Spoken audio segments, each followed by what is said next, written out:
Hi, welcome to another episode of Hot Takes. There's been a book published. It's going on about the last sort of 5 years or so in politics. It was written by a pair called Patrick Maguire and Gabriel Pogrund. Crazy name, crazy guy. But they have basically laid out in the open things that were going on. These people were involved in the high level and the high function part of government at the time. And they've decided to commit to paper the various little stories, snippets, embarrassing tales of the last few years in politics. And it makes for some interesting reading. Now, there is a lot to it, so I'm not going to go through all, but there's one particular bit which I think may well have been of great interest. There is the fact that back in May 2021, there was the election in Hartlepool. It was a by-election, and Labour lost it. Now, Labour losing Hartlepool is, stunning, mind-blowing, unheard of. And this came as a great blow to the Labour leader. But in its aftermath, he decided, brilliant, to sack the party chairman. Now, the party chairman at the time was Angela Rayner. And of course, this is where the hatred and loathing between the pair starts. Although it's generally accepted that they've never liked each other. They come from completely different mindsets. And they were never chums. But it was this particular event that set the great game in motion. Angela Rayner obviously was fired. And this basically started off and triggered off what you could already call a sort of Mexican standoff, if you will.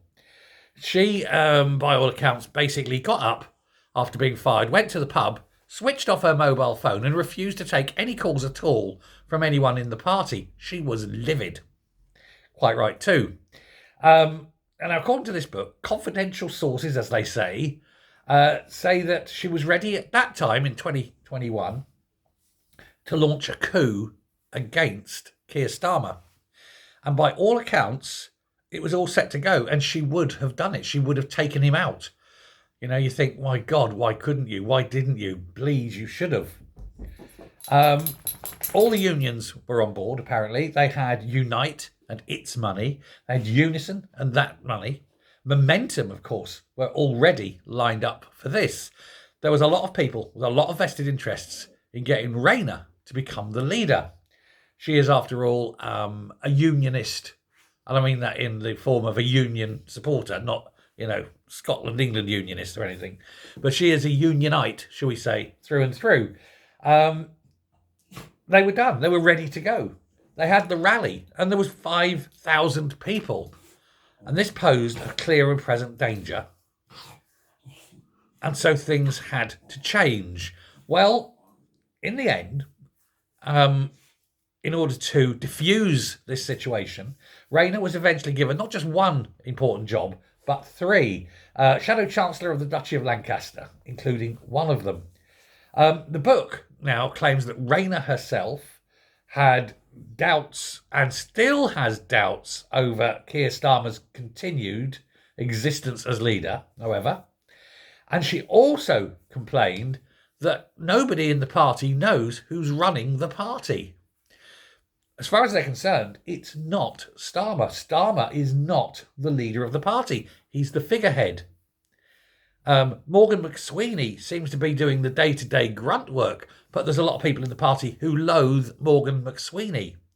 He's a Republican Irishman, of course. He doesn't want to see Britain do well at all. He hates Britain. Now, those supporters of Rayner never went away.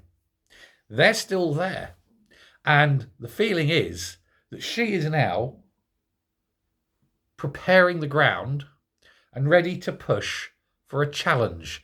For you see, as Deputy Prime Minister, that's decided upon by the Politburo, if you will, within the Labour Party. That's not the gift of Keir Starmer. He cannot fire her. And it annoys him greatly. She's the only one who he cannot control. But inversely, she can take him out. Her job is safe by dint of being voted in by the committee. He, on the other hand, he can be gone with a vote of no confidence. And he loathes this. He is vulnerable. And so he is currently looking to try and improve the situation. This is why, as I mentioned earlier, there may well be a huge reshuffle, trying to get certain people in and certain people out. And one of the people out, apparently, is going to be Rachel Reeves, because the Growler loathes Reeves as well. And Keir Starmer is trying to calm the Growler down. Last thing you want is an angry Growler. And so as he's pouring oil on troubled waters and trying to ease the pain within the party, others are standing there and saying it's far too late. And they're pushing Angela to pull the starting lever to get him out and to become the leader of the party. Personally, I think it'd be brilliant, because while Starmer's terrible, she's thick. Can you imagine the Labour Party under her? Wow, there'll be so many things going wrong, they won't last a week. So yes, for once, I think we all need to get behind this. We all need to say, come on, Ange, get in there, girl, go for it. Take him out. Now, there's really little else by way of leadership contenders. There's Wes Streeting, but he's like an embryo, far too young. They won't want him. And the only other person who would be acceptable to the majority, I think, isn't even an MP. He's a Lord Mayor. He has to become an MP first. And that, of course, is dear, sweet young boy Andy Burnham. Sit on my knee, pat your son. Want a toffee? You know, he looks like that, doesn't he? Just looks like, I know he's, 50, but he looks like a boy. But Andy Burnham, probably the only other one that would be accepted. It's just lovely. I just love internecine fighting within the Labour Party. But are we all sitting here now thinking it's over? Starmer has to go. He's fighting on 3 different fronts now. He can't maintain it. And it just takes one word in the right ear from Angela Rayner, and he's gone. Now, I think she will. And I think she will in May. They'll get the May results, and then there'll be a little word. And boom, by the end of June, he's gone. And he can FRO and never come back. But then it'll be her as leader. That'll be fun. She really hasn't got a clue. Well, I can't wait for that. Let me know what you think. It's like I say, it's all there. It's all sitting there, ready to go. So it's just a case of wait till May, light the blue touch paper and retire. Bang. Thanks very much. Take care, and I will speak to you later. Bye.